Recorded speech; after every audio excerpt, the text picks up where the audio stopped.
Hi,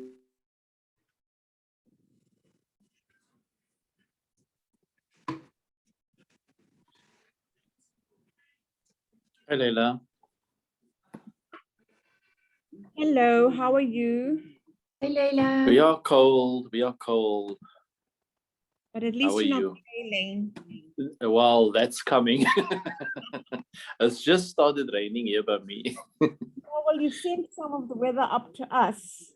Oh, A very shame. rainy couple of days, 2 days. Hmm. But by yesterday, the sun was peeking out again. Today looks beautiful outside, except that I haven't had a minute to step outside.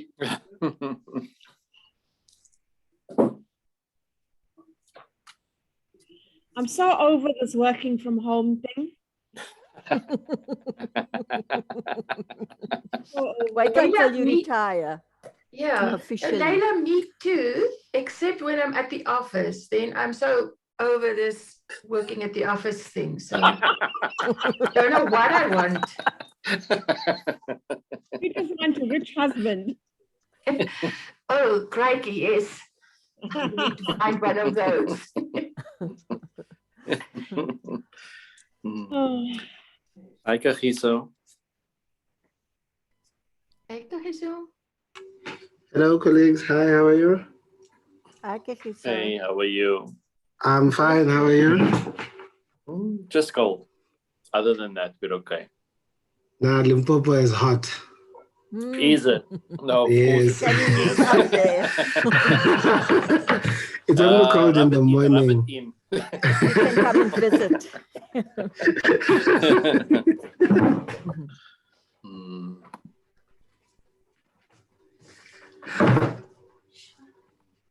I'm waiting for my 6-foot hedge to come tumbling down. Oh. The wind was like that. At the current wind rate, it's bound to. Oh, it would be a disaster. I had my Pfizer 2 yesterday. Oh, that's good. Oh, fantastic. Was it 42 days, Leila? Tomorrow is 42 days, but I Okay. went yesterday because a full slate of meetings today and tomorrow. Okay. So I went yesterday. Did you get called in or did you just No, I've go? never received any SMSs, even when I registered. Really? Nothing. Okay. It's like, yeah, they don't want to SMS me.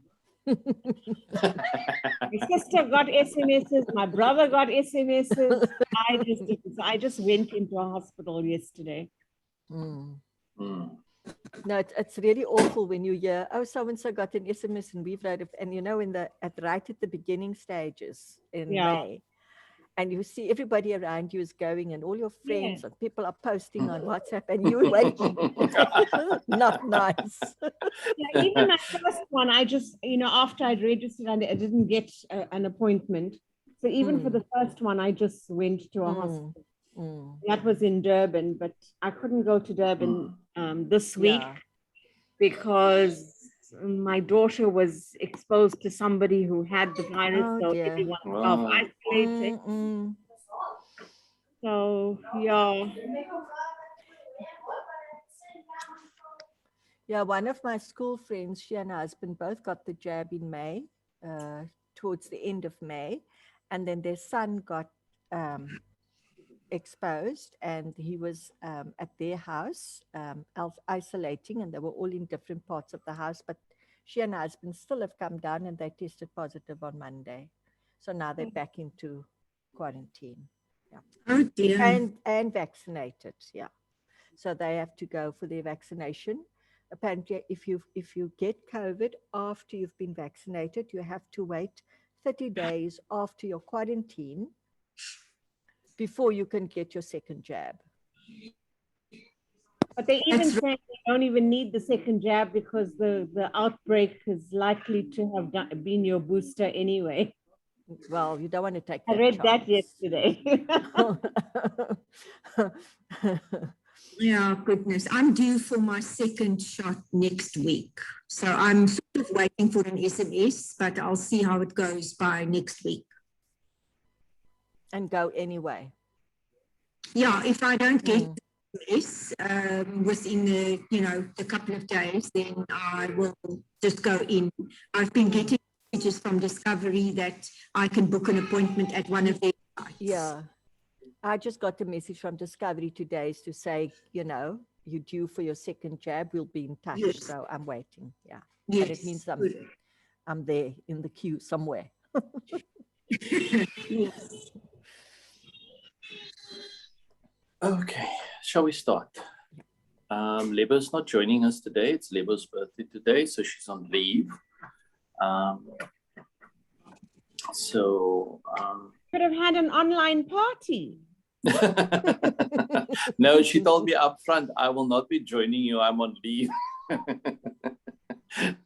She asked that we sing to her though. Oh, No. no. Not even We'll going sing, but there. our mics will be off. Luckily not one at a time, Nora.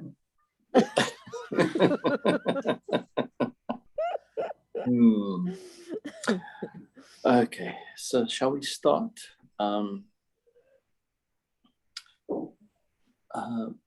Let's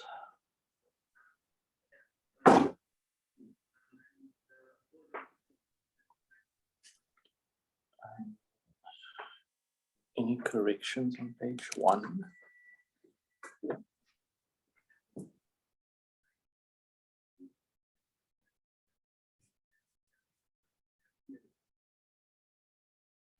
Page 2.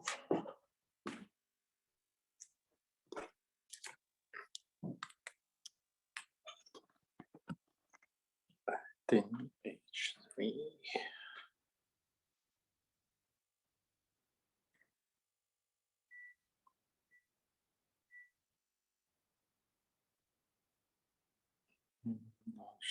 Page 4.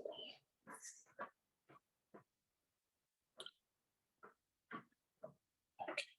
If there are no corrections, can somebody move to accept minutes? Yeah, I will. Thank you. Seconder. Yes. Thank you. Okay.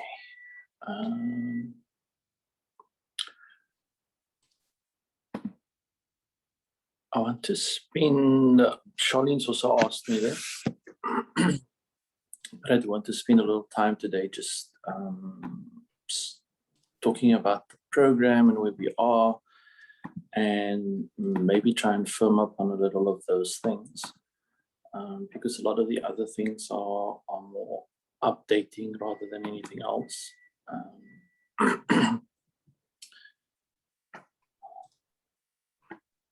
Just trying to find that document. Okay. Naomi and Charlene, any updates in terms of call for papers and posters? And on my side, as Naomi know, that we still have 2 abstracts submitted. Naomi, myself, and Nomthandazo will meet tomorrow just to go over the process of the reviewers and the access, and just to streamline that a bit. The reviewers has been set up on our side, and then we'll just show Naomi tomorrow how it all works. Naomi, anything from your side? Yes, I agree. That's where we for the abstract submissions. So once we've had the meeting tomorrow, then I can also let the rest of the team know, and we will then be able to start the process. I am, however, just concerned about the lack of submissions at this stage. So perhaps we need to just talk about how we are going to market this in the next 2 to 3 weeks, so that we can encourage people to submit their abstracts. Traditionally, people tend to wait until the closing date, but I think we need to try and stimulate the submission of abstracts. But 2 at this stage seems very slow to me. I agree with you. Charlene has sent, Charlene, I don't think you sent it to everybody, hey? No, I haven't sent it to everyone, but it is going out today. Okay, so Charlene has come up with some tweaks to how we're going to market the whole call for papers. Nora's had a look at it, given input from a PRO point of view, and as Charlene has indicated, it will start going out today, and then there will be some, I think, aggressive marketing around the call for papers. But I agree with you, Naomi, that it probably, I mean, it is fairly slow and it is a little bit concerning. And I think we did agree the last time that we will most likely extend the call, but we'll wait until the original date is reached, and closer to that time, we'll just send out something to say there is an extension on the call for papers, as well as the posters. But that's partly why I want to spend a little bit of time on the program, because I think we also need to, if the uptake continues to be slow, I do think we also need to look at other portions of the program and look at a plan B if, for example, there is not a lot of uptake in terms of the call for papers, and how we will fill those slots, for instance. Charlene, I don't know if you want to add anything to it from your side in terms of what will be done and how often it will be done, etc.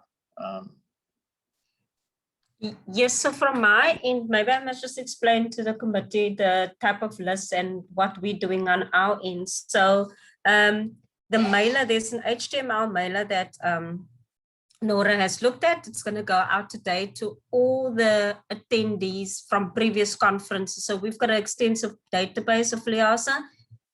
Over 6,000 members is on that database, but it's from lists that Anne-Marie has provided previously. So I'm just a bit worried that maybe we should not just only send it to that database, but if we could, and put it on social media, but if we could also reach out to, I don't know, personally, the committee, to some people that you've earmarked and just send that on. I'll make sure that that mail is sent to yourselves as well, so that you can just forward it on to people that you think should have by now submitted a call for, or should have at least be interested in looking into that, submitting an abstract. Yes, so that's the way forward at the moment with that HTML mailer. Yes, Charlene, thank you. I've also had INA say that, you know, they have, remember being in the academic side, it will be good if they said that they would share it in their circles, people that they think would be interested in presenting. So as soon as we get that from you, then I will pass it on to the program committee and they can circulate it at their universities. And then just added to that, I think, Charlene, when we will do the social media from our side, and linking onto something Nora had said in a previous email as well, then I think we will also tag, for example, other organizations, associations, etc., so that they also take up the messaging and then,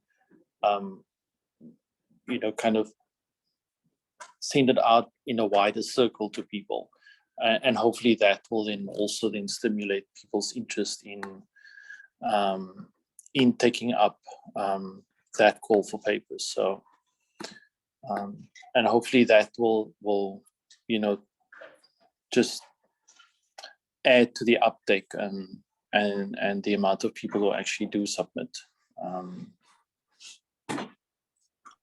Yes, Nazim, we can then by next week's meeting, we can see how this has influenced the number of submissions. I will be monitoring that, you know, on a daily basis. And then we can, you know, re-look again at whether there's further circulation needed or further marketing. Agreed. Thanks, Naomi. I'm not sure where exactly to put this particular point, but I'm going to raise it here. I did a write to Ina about taking up the guest editorship for the special edition of Sagittarius. And the reason I bring it up here is obviously we'd have to rethink some of these things if there isn't a huge uptake. But I think that's a bridge we cross when we get there. She did respond to me, and unfortunately, she's indicated she will not be in a position to take up that role, simply due to workload. So the hunt is on to find someone else to take up the role of guest editor. And so if anybody has anyone in mind that you can think of, let me know. I will go through the people we have listed on the actual Sagittarius site, either on the editorial board, the rest of it, as well as some of the reviewers, etc. And I'll see if I can find people within that long list that we could possibly approach to actually take up that position as well. And hopefully by next week, I'd be able to then report back as to where we are with that process.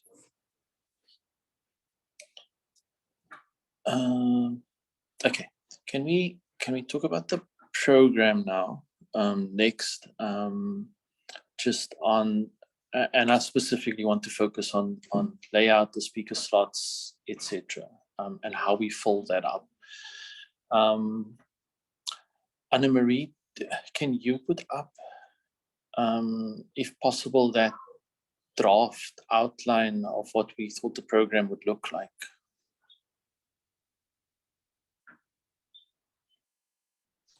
Sure, I'm just quickly searching for it.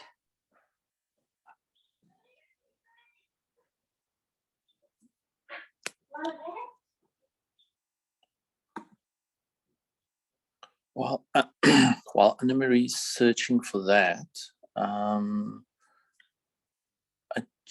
there's a couple of people or organizations / people that I've thought of, and that's partly why I'm raising it here, because I want us to talk about those possibilities, and then also get everybody's input if you think of anybody. So with the Indaba, it was easy to do because we basically, there weren't any call for papers involved. We just decided what the slots would look like, and we slotted in things, thought of people we could invite, and off we went. Obviously, this is slightly different because we've got to make allowance for the call for papers. So while this is what it looks like, a lot of those sessions where something is written is not necessarily that session. It obviously would be paper slotted into those particular sessions. So for now, I just want us to focus on the session 1 details, because that's where we've said we would slot other things in. It's not necessarily papers that would fit into session 1 every day. Day 2 is kind of in the bag, basically. So we have the guest speaker. The libraries and public lending rights has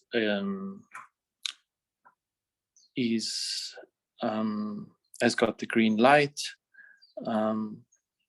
The only thing that I'm waiting for from their side is how long. And I kind of just want everybody's input maybe as well on this. We've kind of gone along with how we did the Indaba, where we said a session would be 90 minutes. Within that session, it can normally accommodate at least 3 speakers, plus a question and answer at the end. And that each speaker is about 20 minutes, if I remember correctly, Anna-Marie, is that right? Why does it sound so little now? Yes, it's 20 minutes. Yeah. And then I think we have about 20 minutes for people to do a Q&A, right? And that kind of takes up the whole time slot. So the only thing that I'm still waiting for confirmation from Monica them is, so either we say to them, you only have X, or they've kind of indicated that it might take at least 30 minutes, which is then over the kind of 20-minute slot, then cuts into either something else or cuts into Q&A. So my question to all of you is, do we just dictate and we say, no, 20 minutes is what you have. Whatever else can come up in a Q&A, and that's basically the time that you're playing with. Just your thoughts on it. If we've invited people, can I continue? Yeah, sure, go ahead. If we sent out a call for papers and the call for papers says a 20-minute paper, then where's the space for somebody to say, no, mine is 30 minutes or 40 minutes or whatever? Okay. No, fair enough. So then, if that's the same way. Sorry, I missed that. I said, I don't know if others feel the same way. Oh, okay. I would agree with Leila. I Okay. think that's probably the approach to take, at least at this stage. If we see that we don't have enough contributions, we could then possibly go back to them and say, do you still want more time? We can give you more time. Yeah. Okay. Yes.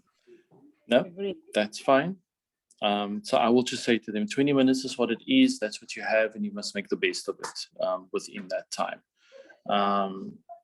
In any case, if the presentation is longer, I mean, we do upload the presentations for people to see, and people can then always access it from there if needs be.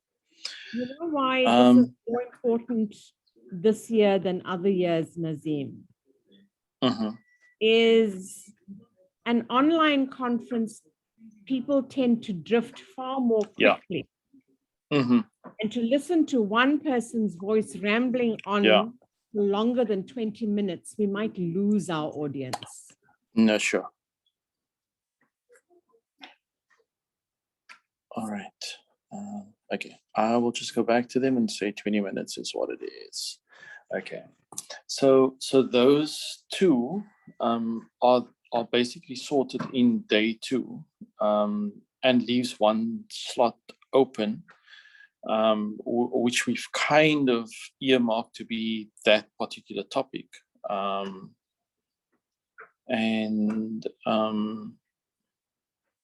I'm not sure how everybody feels. Is that still what we go for? Because again, these are things where we would have to specifically ask someone to speak. The reason why, for example, we put that there, as I mentioned, I think in the first meeting, it obviously follows this continued discussion around the fire at UCT, what ensued from that, where it's going, etc., and that it is a fairly important conversation, and was also something that Ujala had raised in the social media post that she had. So I do think it's important to kind of put it on the agenda.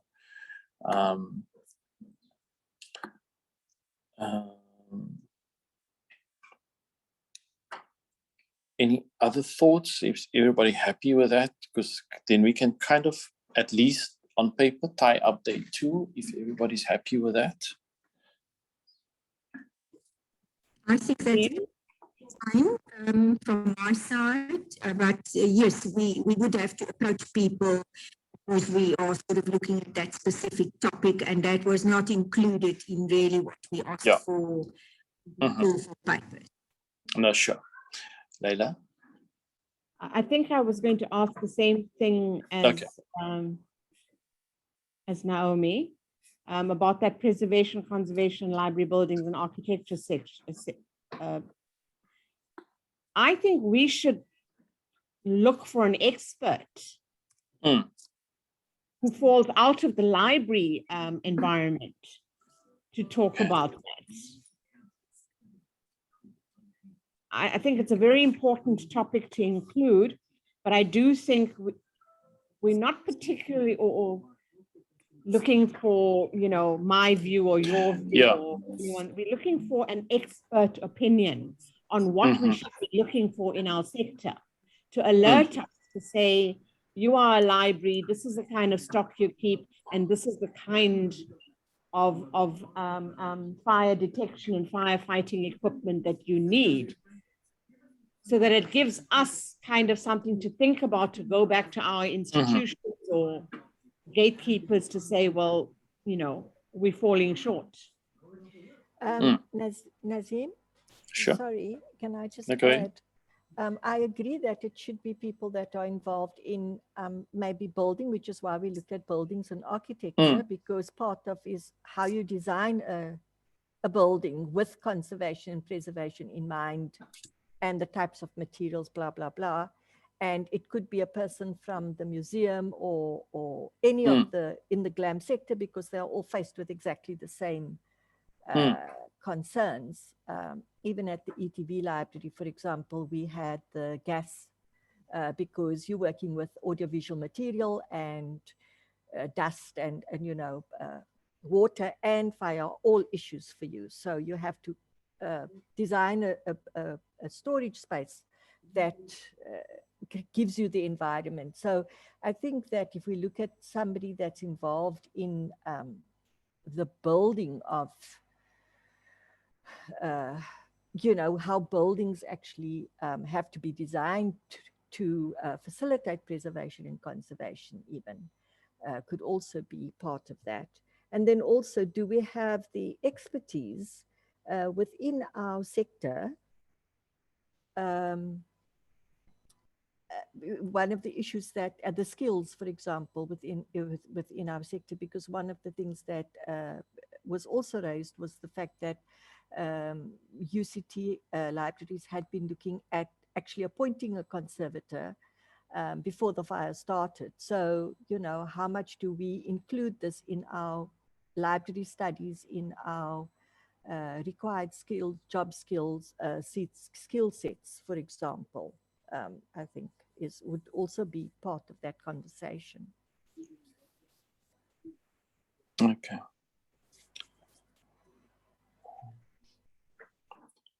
Anybody know of anybody offhand that we could think about asking?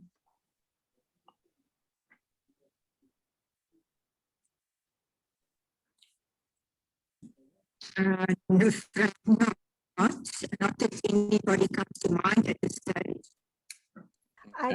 We can make inquiries from people that are working in the museum and heritage sector, for example, where new libraries are being built, or in archival studies where they have had to adapt buildings, old buildings, to new technologies as well. I'm thinking that if you looked at, for example, in the Western Cape director for archives, or even higher up in DSAC, for example, there may be people there that are having to grapple with these same concerns that we have. Yeah. Or if Leila said completely out, you can ask an engineer, but they get so technical. No. I don't know if that is a good idea. No, it's okay. On the architecture side than the engineering side. And architects will be more approachable. Or even if you look at the fire detection and firefighting equipment companies, there must be some sort of association there where one can look at somebody.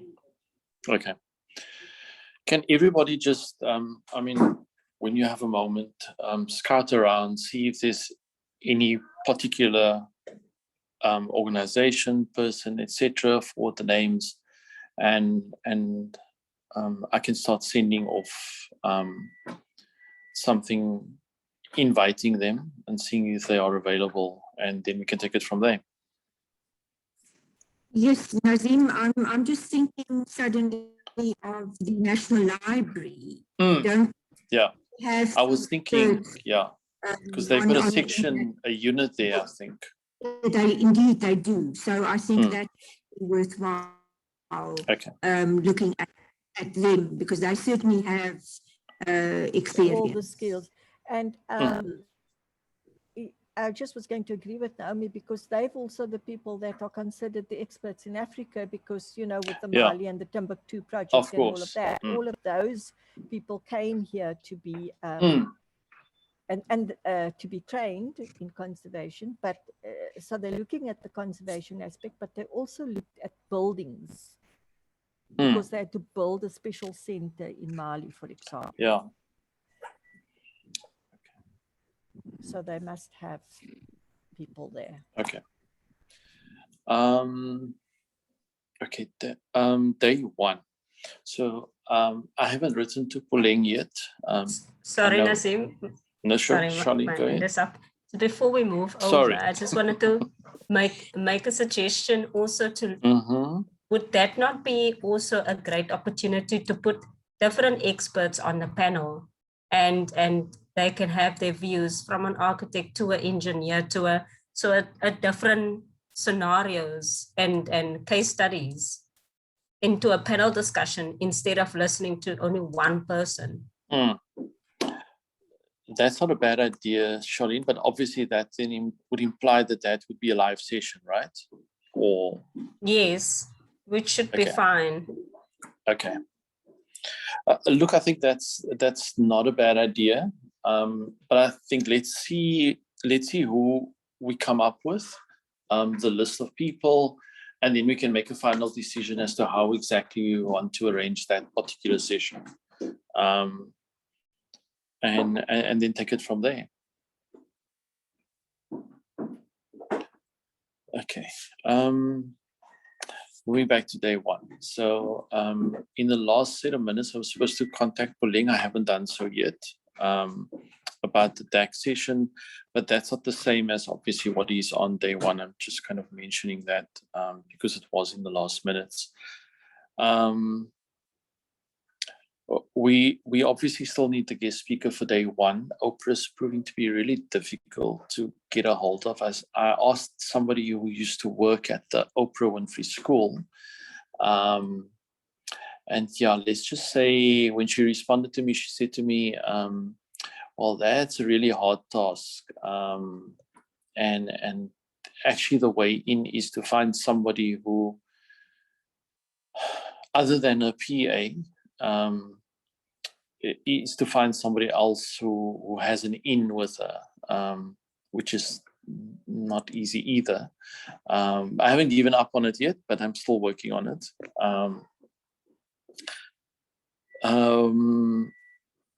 Day 3. So as reported the last time, and as Nikki herself has said, not opposed to the roundtable thing. But in terms of a discussion with EXCO, she still wants to have this indaba about restructuring and as a lead up to actually having something at conference.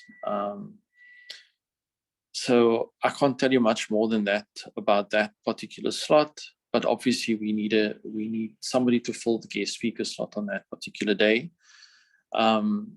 And then also day 4, which is, while it on here it says AGM only. From our last discussion, we've kindly slightly altered the day, because we said we would start with someone, which would be a kind of a draw card to get people to be there the morning, and then lead into AGM. So then we would have to find someone that actually fits into that day as well.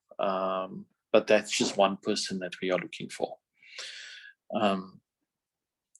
Any thoughts from anybody? Is there anything in particular that you think should, or any person that you think should be targeted?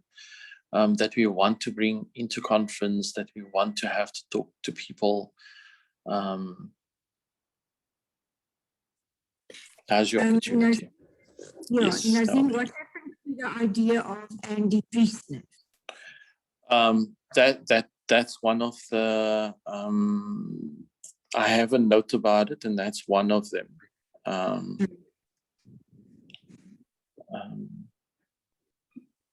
Now, Anna-Marie, Nora, I'm not sure which one of you had their hand up first. So Anna-Marie was first. Okay, Thanks, Anna-Marie. I can't see the hands. Nazim, just where are we fitting in the awards? Because it's very confirmed. You have to now it has bring gone that out up. now.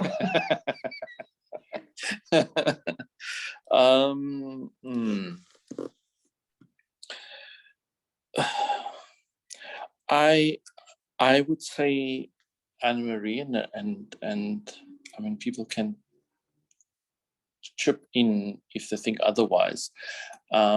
For now, I mean, I saw you sent out the Sali Trust thing, so there is that.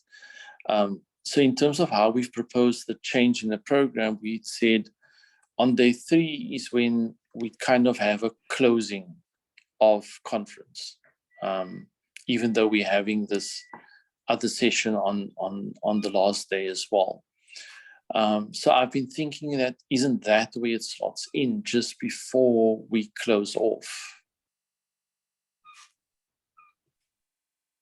It can work. Because surely that to me would be, I wouldn't necessarily want to have it in the morning unless it's on day 4. And that's all, there's already a lot of stuff to slot into that particular short session. The only other natural place then for me is to slot it in on day 3 towards the end, just before we close off. But I'm open to being persuaded otherwise. So just to bring everybody else on board. So we had a request from the Sali Trust about the award.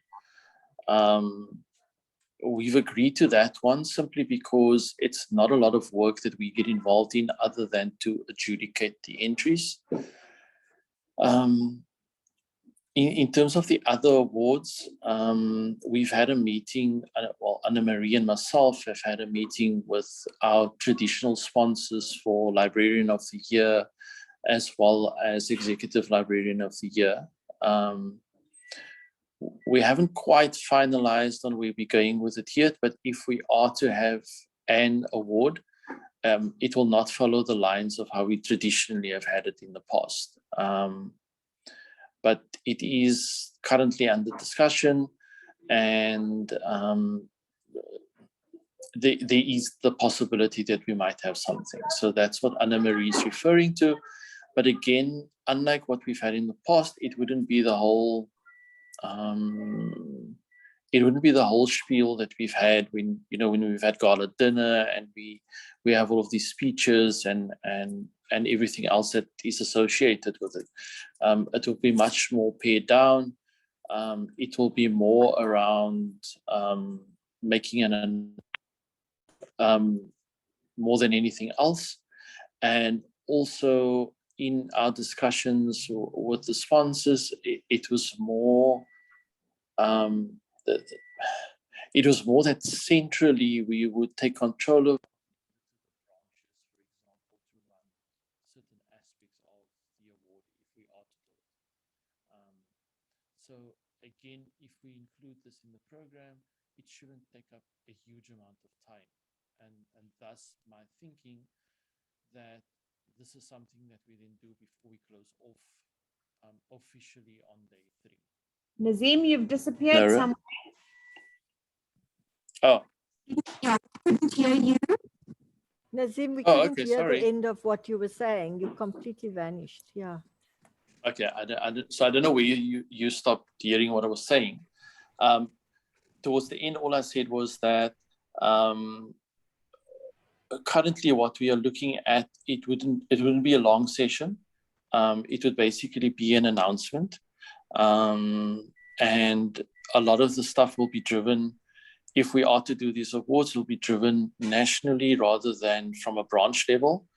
So it takes away all of those elements that we've had in the past. So it's not a fairly long session. And thus my thinking is that we do it on day 3 towards the end before we officially close off on day 3.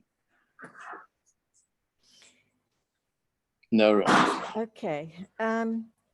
I agree with that, and I like the central idea. And while you were talking, I was just thinking that maybe the LIASA Awards has to be similar in, if it's going to be central, maybe in the same way the Sali Trust, if you look at the criteria and what they ask for, that, and anybody can nominate anybody. And maybe that is something for the awards committee to look at with the sponsors, to do it in that way, because I think that for me seems a far more kind of credible way than what we've been doing it with the branches, because you don't know how people are being nominated in the branches, quite frankly. And then I was going to ask, because day 4, I recall there was some discussion around day 4, but I don't see it reflected in this draft. And I was going to ask if we could, have the document updated after every meeting, so maybe different colors. If it's something just tentative, it's an idea that has not yet been bedded down, for example, that we actually then can, but we can see what it was we discussed, because Yes. I remember that day 4, there was quite a discussion about the conference closing, about how we actually manage all of that, but the document itself has not been updated, so I can't even, I'll have to go back into my notes. Okay. No, I haven't updated it, so that's on me. And then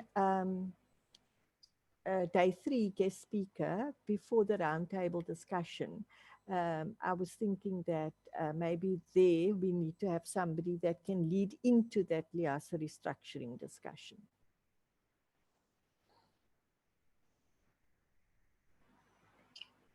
And I think that's when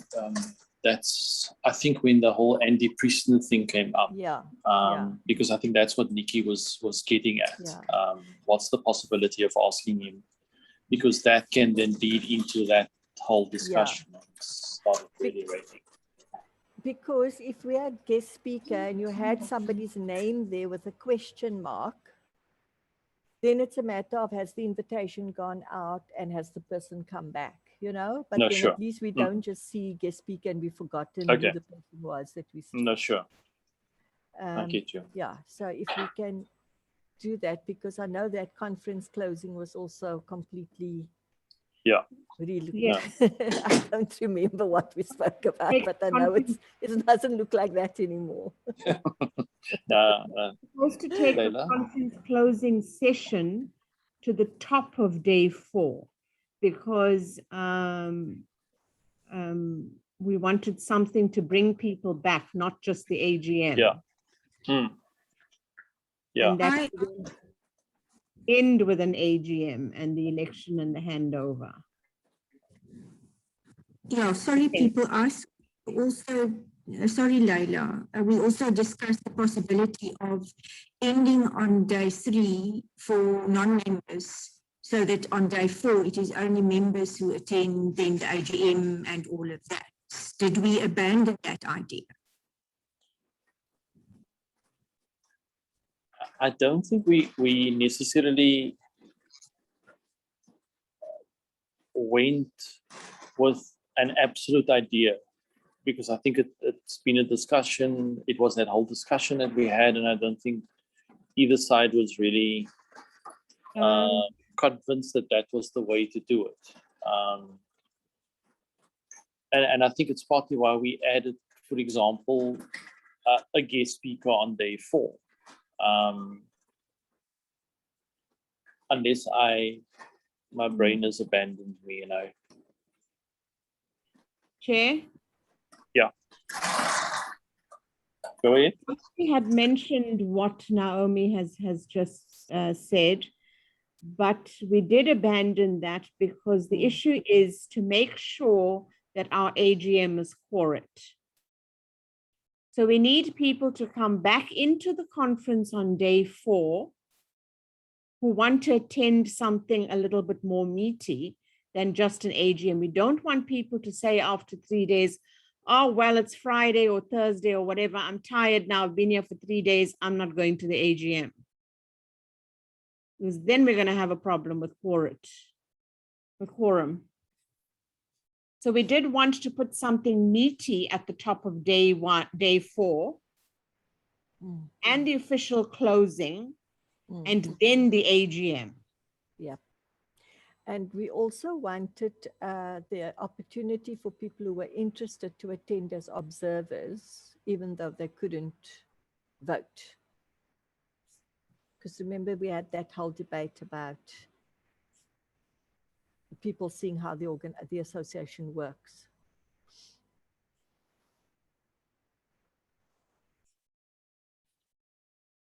Charlene was going to look at how to do that. Can I come? Go ahead, Charlene. Oh, so we've looked at the voting. I need to just understand from Anna Maria, maybe an outside meeting, just to find out how the voting is done, who, how many questions there is, but we do have an opportunity to let the members only vote, and we will be able to pick up on that.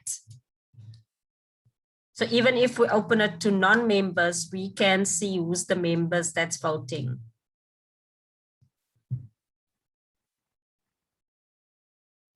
Charlene, something that's coming back to me now. I think you were also going to look at other conferences that you've done. I think, how do they do it in terms of this kind of discussion that we're having? Yes, so would you still be able to do that as well? Yes, I actually have done that already, Nazim. So there was three conferences that we did last year and this year, the AGMs actually, and the two had a mobile app, so they could easily just let the members only vote on the app. So, but now with the 3D mode that we've got for LIASA conference, we can allow the members on the 3D mode to vote, and we would know who they are. So it's just a technical thing to find out how is it done at the LIASA conference, and then we set it up according to that. So that's the two conferences. The other ones just did randomly, they send a link to only the members, and then the members only joined that specific hour. Non-members were not allowed to come. And then we've got the other one that they just did the voting on. They asked the question, then the members, they couldn't see actually the members, but they took on a Q&A, so like a live poll. And then the members answered the questions, but they only did the results after the event, because the moderator knew who the members were, and it's a small event, a small conference, not so big as LIASA. So they could easily see, okay, these ones are non-members, so their vote doesn't count. So there's a lot of elements that we look at the end of the day, we can make it work. Okay. Nori, your hand is up. Is it from the previous, or is there something else that you want? Apologies, it's from the previous. Sorry. Okay. All right. So, Charlene, will you then have a conversation with Anna Marie around some of the logistical issues that you have, and Yes. will you then come back to us in next week's meeting to say, following that discussion, this is what can be done or can't be done, and this is how we propose you run day 4. Yes. in the whole members versus non-members scenario. Yes, we can absolutely do that. Okay. And then what I'll do is, based on what we have discussed up to now and previous discussions, I'll update this particular version of the program so that everybody can kind of see where we are right now. And then as we go along, then we'll keep on changing it as well. But regardless of what Charlene has to do for us, it still means that we have to find someone for day 4. So again, I would like to ask if everybody can kind of put their thinking hats on, think about who you actually want for that particular day. Because if the whole idea is to get the members to come back so that they are there for AGM and we co-rate and all of that, it also there needs to be someone that is a draw card for that. Chair. Yes. Just before leaving Anna-Marie and Charlene to discuss that, when we look at voting at an AGM, we're looking at motions. And we don't know at this point or at any point how many motions there are going to be, because motions can also arise during the AGM. And Sure. sometimes you need the outcome of that motion before you can move forward within the AGM. So counting off site is not a possibility. And the other thing you need voting for is for approvals, like approval of financial statements, blah, blah, blah. Yeah. So there needs to be a way to do it with just the members, but that the result becomes almost immediate. Can I come in? It's a way within Zoom, but I don't know within the platform that Charlene will be using. Okay. Charlene? Yes, so Leila, those are the type of things that I would need to understand so that we can put those limitations and build it accordingly. Remember, it is our system that we can tweak and we can write the code and make sure that there's X is denied or something. But I need to, like you now saying to me about the motions and about the voting, the counting can't happen off-site. So those are the type of things that I just need to understand so I can go back to the drawing board. Yes. Yeah. Perfect. Okay. I shared a question, Leila, while you were talking. Now I've forgotten.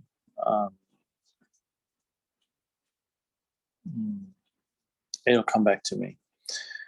Am I such a distraction, Nazim? No, you made me think of something. Oh, and I remember what it is. Not to divulge too much detail, but are there going to be any motions on the branches, for example? Considering what you told me the last time, I would be surprised if there were any. But I remain to be surprised. From me? No. That needs to come out in the LIASA restructuring. I'm just so hoping that you guys have a firm proposal about LIASA restructuring, because this cannot go on for year upon year where we're just talking about it. I agree with you.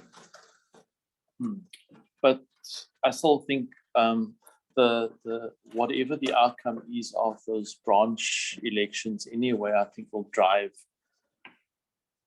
I would like to think would have some effect on how we drive restructuring. So, yeah, we await your report with faith. But you can't get my report before that session. No, I know that, but I can surmise. I can surmise.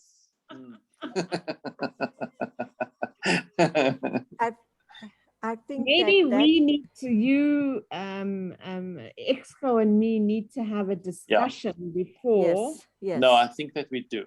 And And I think that opportunity of that roundtable discussion on restructuring needs to Yeah. feed into a motion, that we have to Yeah. sit there and know that, you know, have a Yeah. framework or something, or an intention at least, and then Yeah. use whatever comes out of that session. Mhm. Yeah. I've made a note of having a session with you.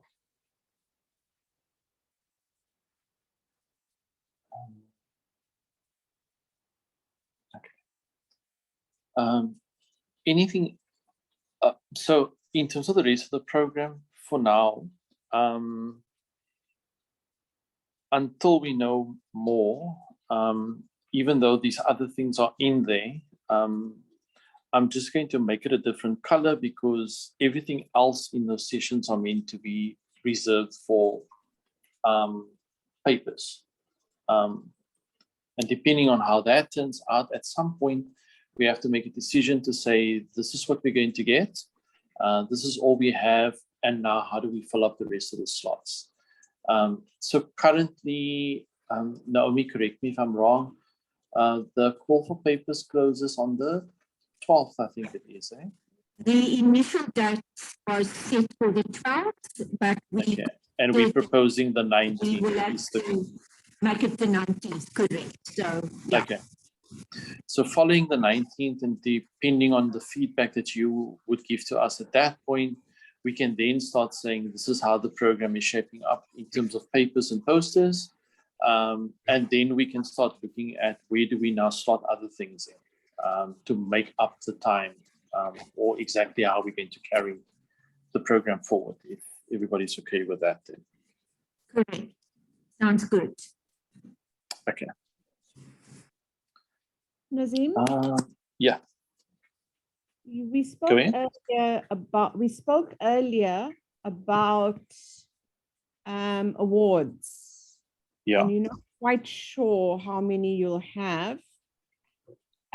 Does it need to be a session on its own, or can you, like where you're supposed to have 3 papers, for example, and now you've got 2 papers, can you not then slot in an award session there for 1 award? And similarly, scattered through the program instead of 1 session, so that also people attend.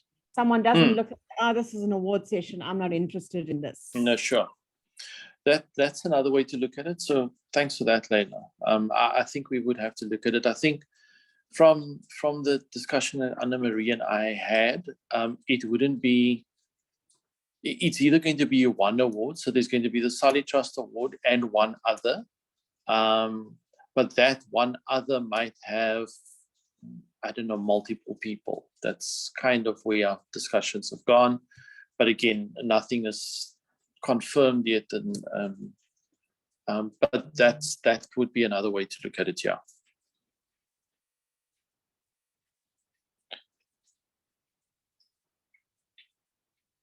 Okay. From a marketing perspective, for example, if you had, you know, later on for registration saying, find out who won once, if we can have those awards tied down as soon as you can, you could actually market the program by saying, you know, on such and such a day, you can find out who won this award, for example.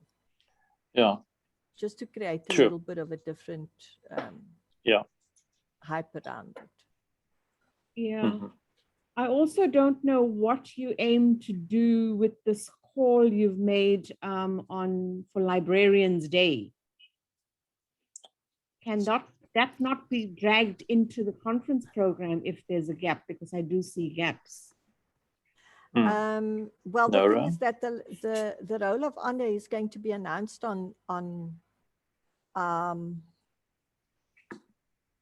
it's the announcement. It's basically everybody who's given a submission, because it wasn't a competition. No, it wasn't. I know that. So it's a recognition of everybody, but as usual, the uptake has been not very good, regardless of the fact that we've sent out reminders and spoken to people and all of that. So I think we've had about 15 only. and that will be announced on the 10th of July, which is, you know, it was supposed to be for SA Librarians Day Roll of Honor. And so I can't see how we would slot it in here unless you used it as a short, as part of the short list for the awards at the end of the, you know, the Librarian of the Year award. So I can't see I'm not suggesting that at all, because it's a completely different profile. Exactly. What I am suggesting is, although you're going to announce it, it's just a cold announcement. It's online, basically. Yeah. And then there'll be a page on the website. Someone from Expo or somebody presents something to the conference in one of the sessions. Okay. Yeah. No, I got where you were coming from. Yeah. Okay. I was just thinking, because we're supposed to have this thing around the LIASA Academy and the professional body and LIASA in dialogue. And I just thought that these are part of what LIASA does, is recognize its members, you know, in this way. And maybe in there, it would work if you put it in that, in somewhere in that session 3 or session 4. Yeah. Okay. Anyway, let's see how the call for papers marketing gets more people or not. After the 19th, we can then come back to all of this and then start looking at how we fill in the gaps, so to speak. I just want to ask also, can we also start seriously thinking about session chairs? At least the list of names of people that we need to approach.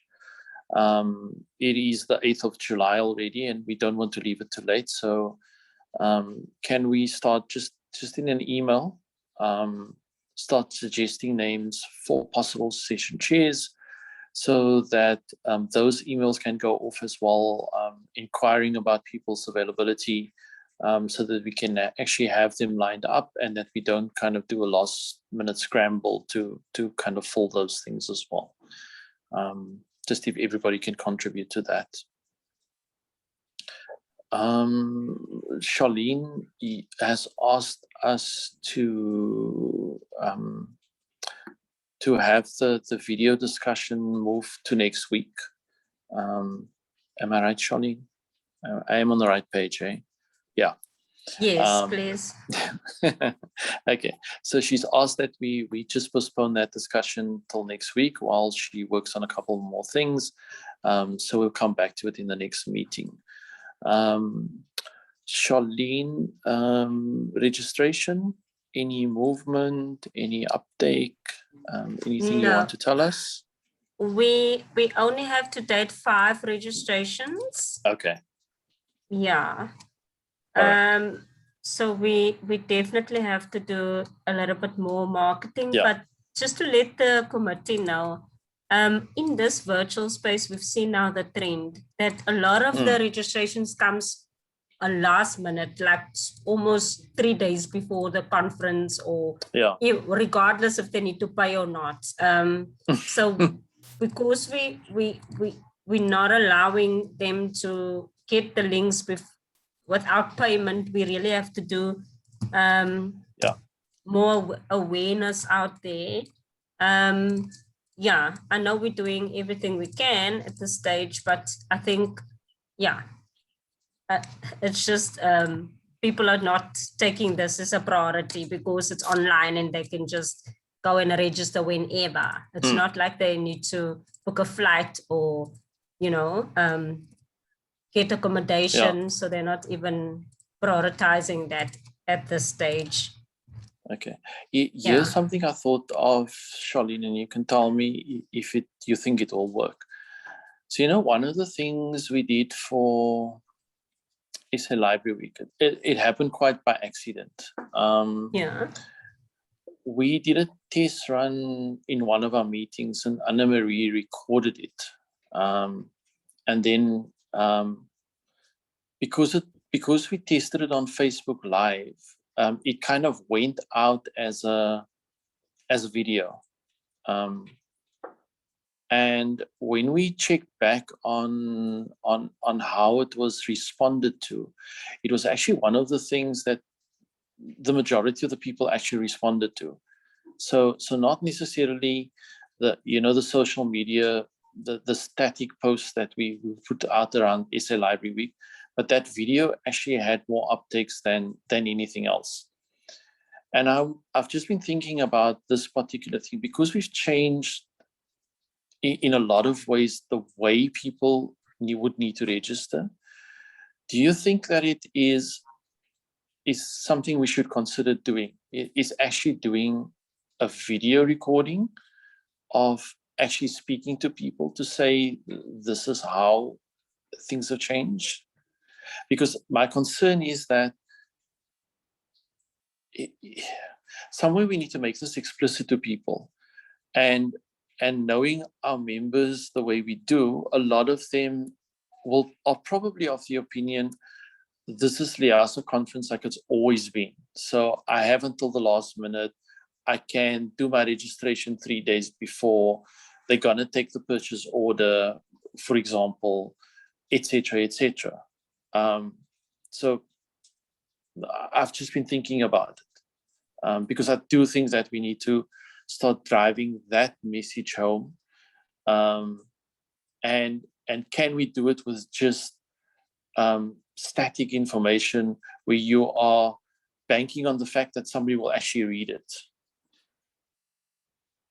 Yeah, I think the videos always work, Nazim, and I think in the marketing document I did suggest that we look at highlights of the maybe of the LIASA in Durban, and then also just a sneak peek of what to expect of this conference. And this is where you highlight the conference theme, the sub-themes, draw cards, stuff like that. And like you mentioned now, don't wait until the last minute, come and engage with your peers. And then just a message also from the president, maybe to invite people formally on a video, and it could be a 2 to 3 minute video. So I do think video content plays people don't want to read posts anymore. Through Yes, chair. no. Yeah. Hello. Sorry, it's my child. I just recently saw a TikTok video of Imtiaz Suleiman from Gift of the Givers talking about what you need to do, like 9 tips now during COVID, and he was just sitting on a chair in front of a camera. And it's amazing how many people have watched it and passed that video on. So I quite like the idea of us starting with a formal invitation, maybe from Nikki to the thing, and then we can do a did you know follow up and other aspects of Yeah, we have to start TikTok.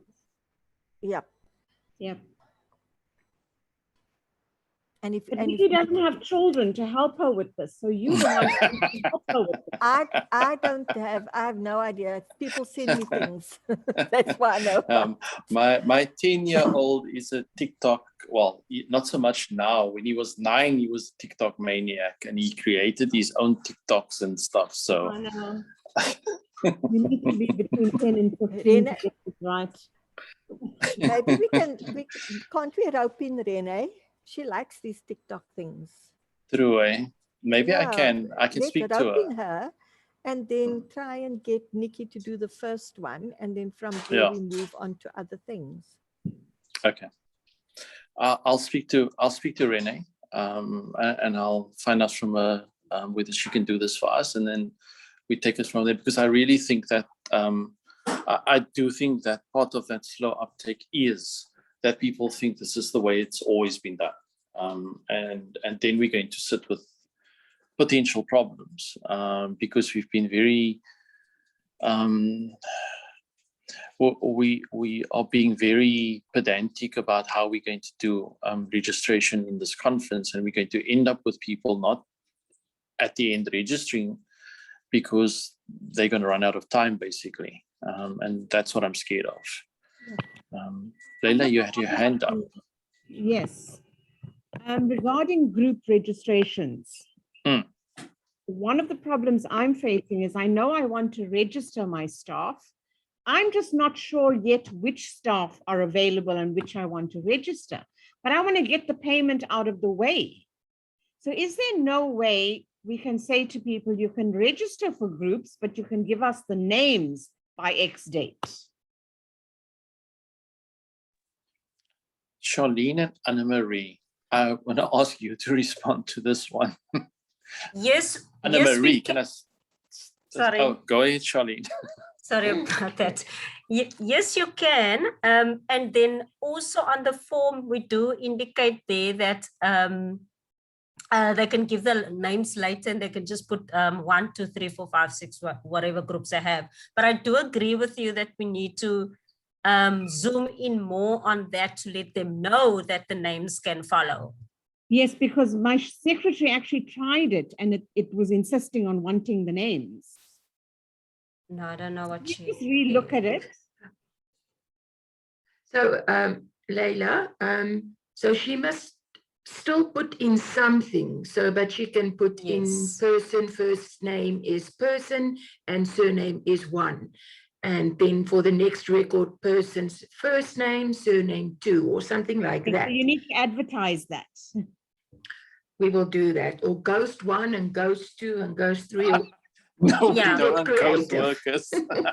I'll just add that on the form here. Okay. Yeah. All right.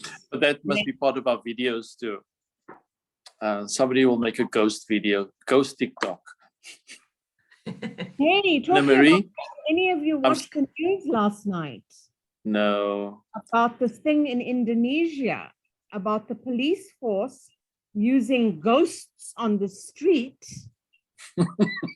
to warn people about COVID. And you know how Islamically we bury people in cloth. So there's these police officers dressed in cloth, tied up above their heads and lying under kaffans and stuff in the street to try and scare people into observing. Oh my word. Be like the Philippines, you just arrest everybody who doesn't want to vaccinate.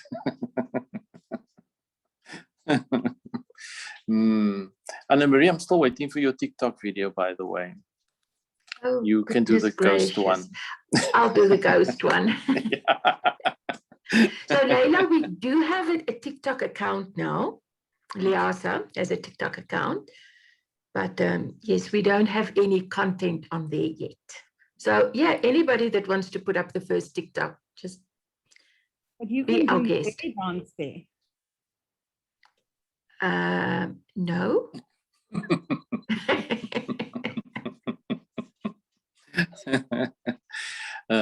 Okay. We'll work on this one. I'll speak to Renee and then I will let you know what she says and then we'll take it from there. Okay.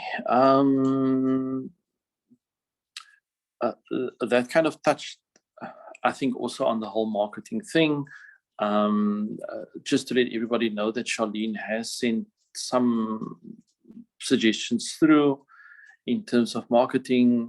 One of the things, Charlene, that we still have to tie down, I think, is this whole LIS schools thing and the students, just so that we can get that one going as well.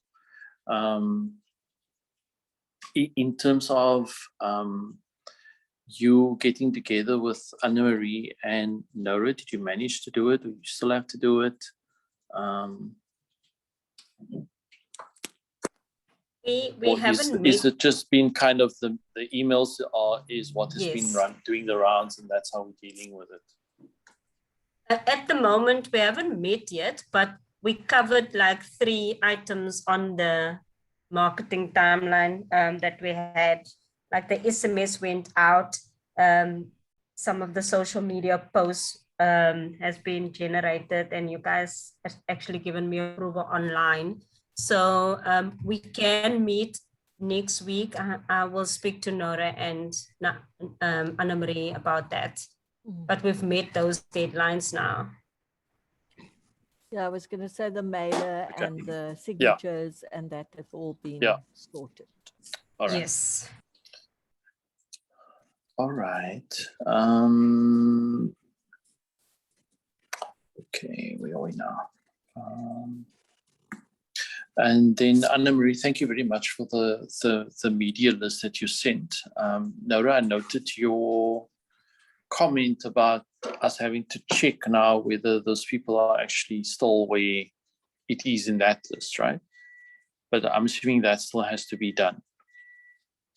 Yes, I think I'm going to have to sit with that list and just call people, because people move around quite a bit, and especially, you know, if the list has been there a long time, and now with COVID and stuff, yeah, and it's a list we need to add to all the time. We did come across that person that wrote to Anna-Marie asking to write about libraries. So I think she's also been added, Lynn, she's also been added to the list now.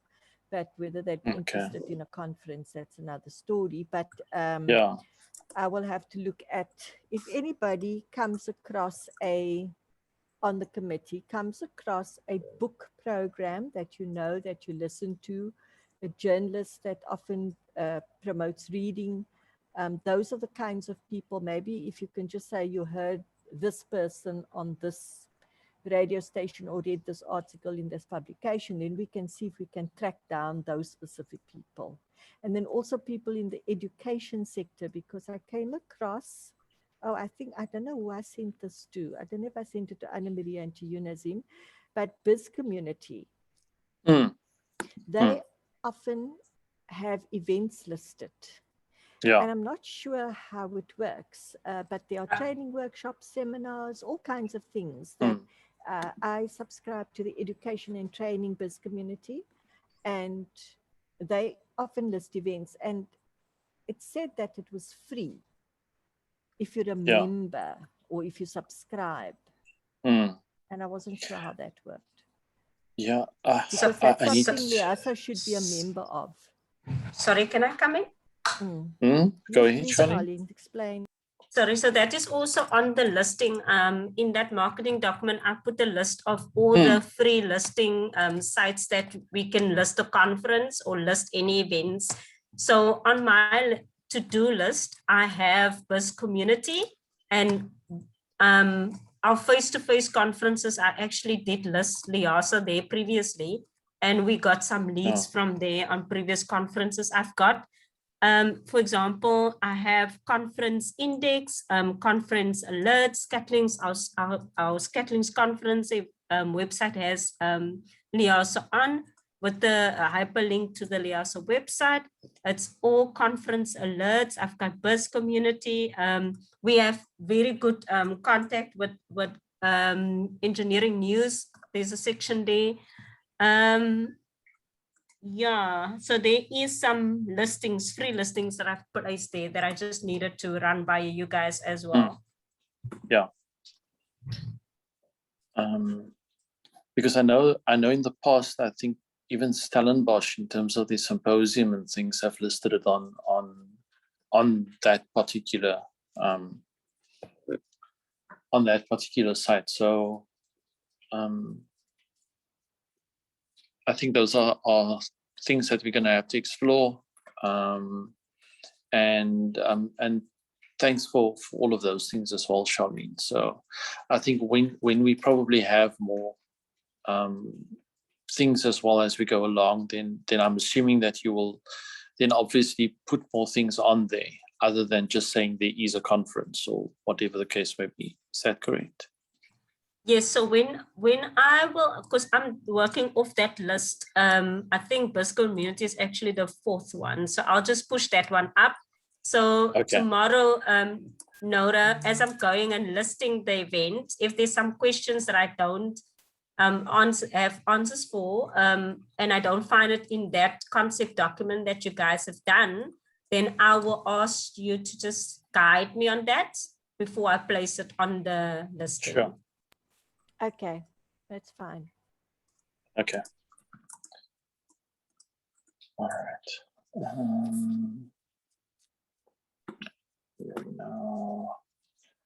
Sorry, can you just ask we went past Sure. it already, the program. Someone somewhere was supposed to ask DAC how long they needed. Has No, there that been was me. on that? No, that was me. And I did say earlier that I'm still write to Puleng about it.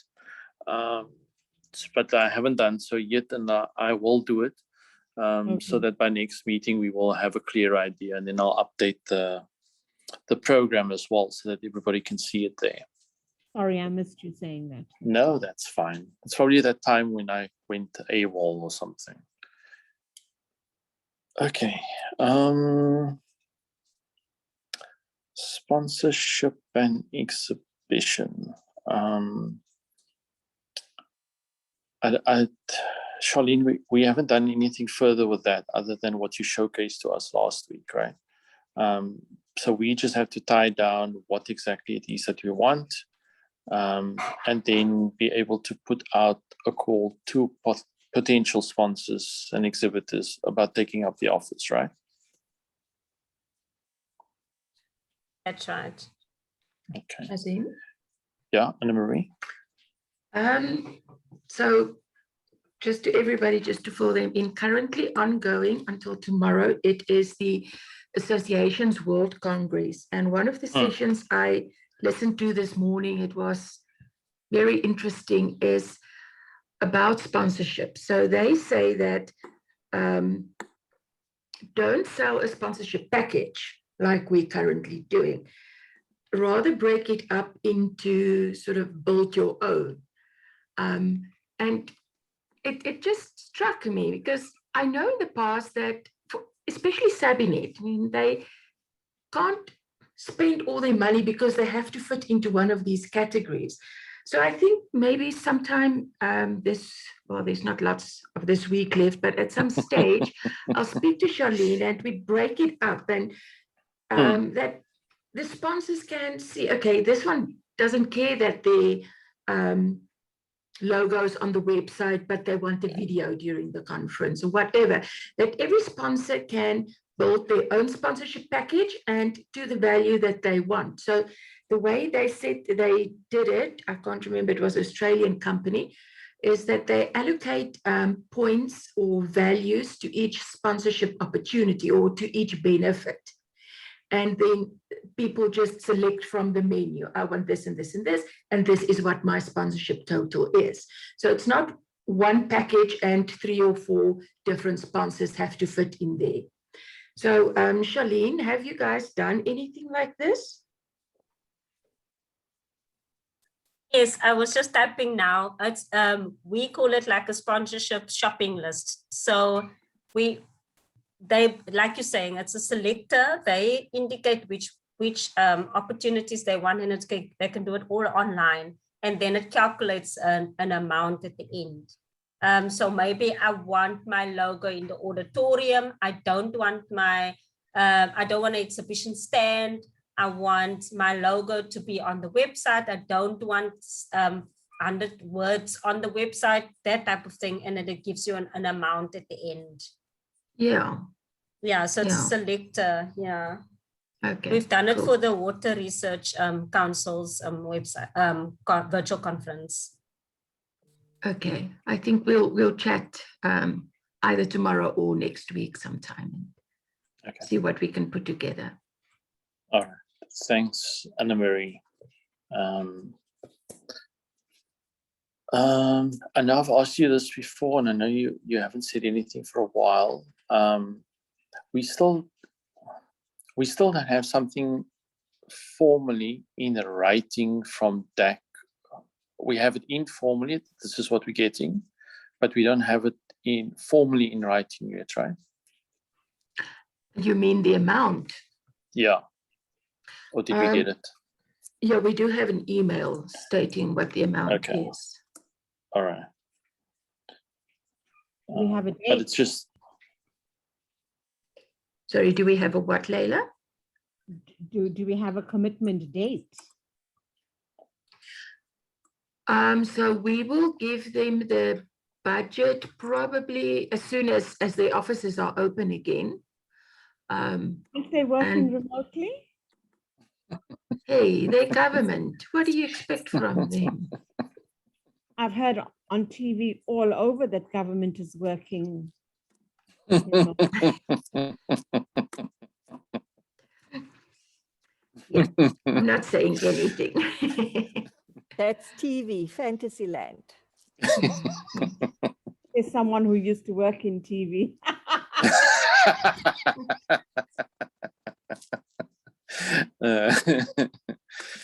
Okay.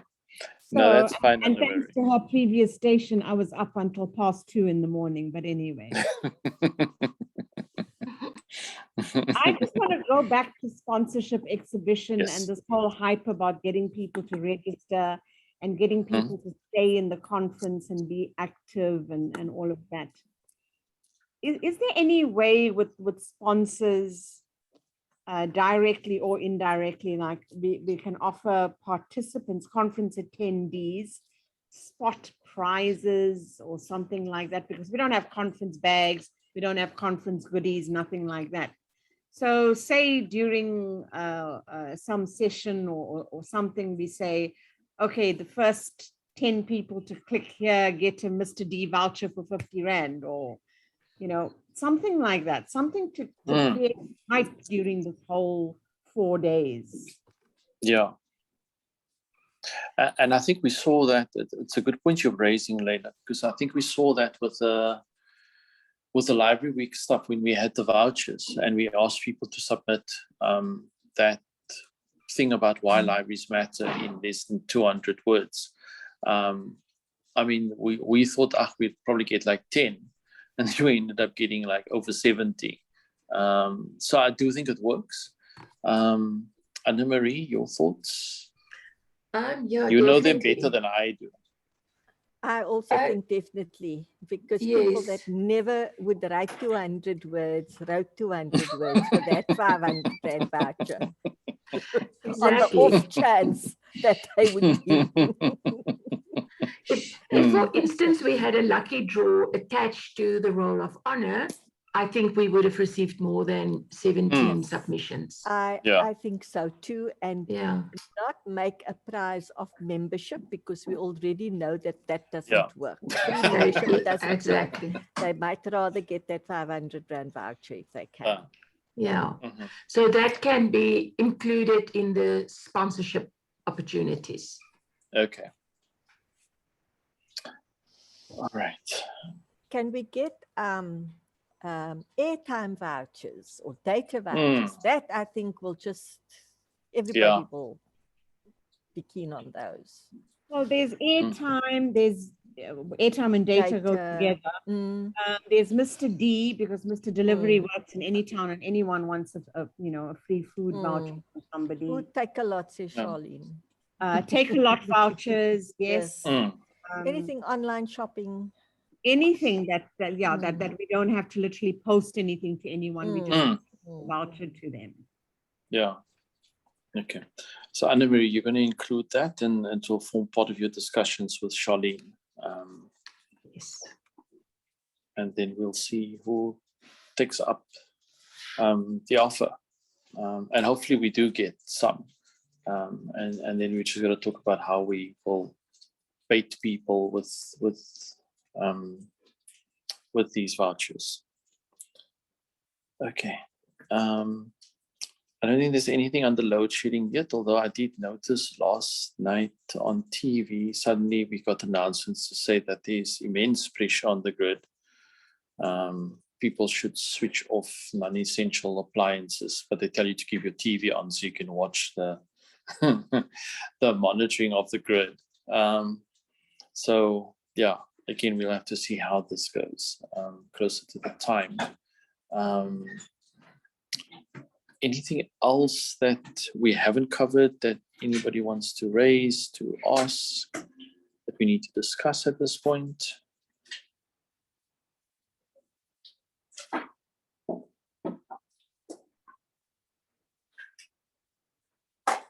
Nothing. Okay.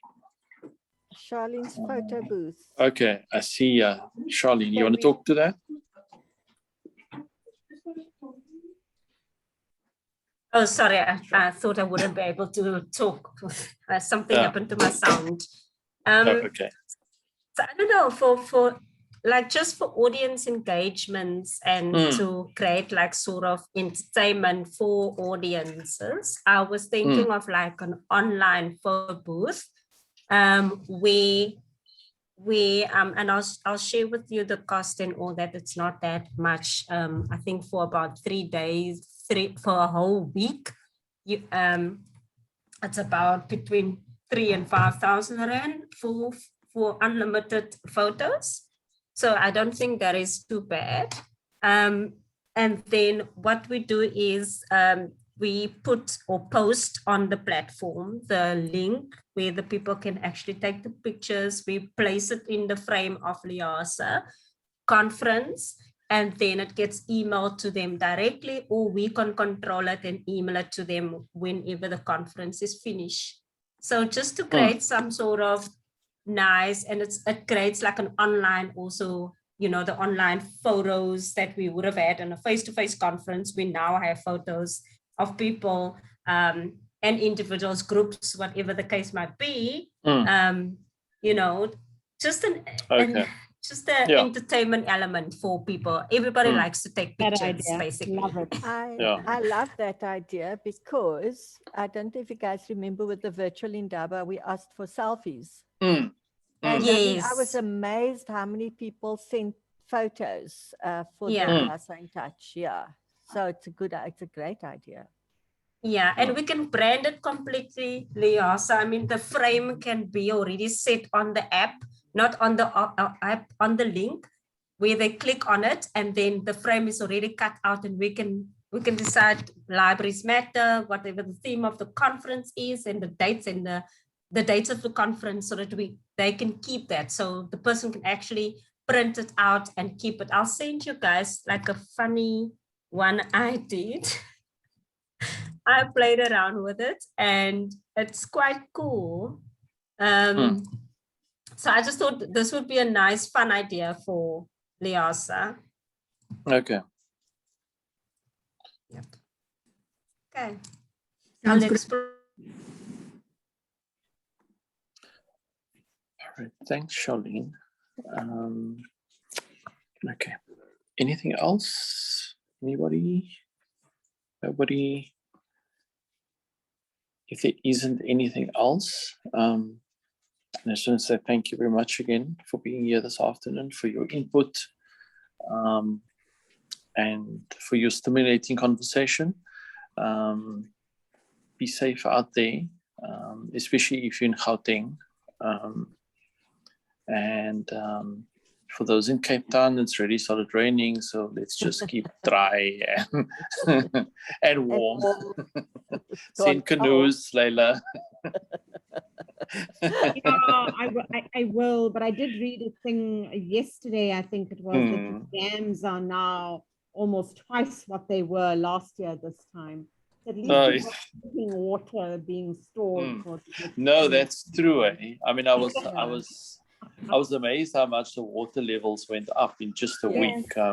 Sure. 1 week and we were at 90%. Yeah. Yeah. It's amazing. Anyway, but keep well, everybody. Keep safe, and have a pleasant evening. And I'll see you all online next week. Bye, everybody. Thanks, everybody. Thank you. Thank you, Bye. Nazim. Bye. Bye.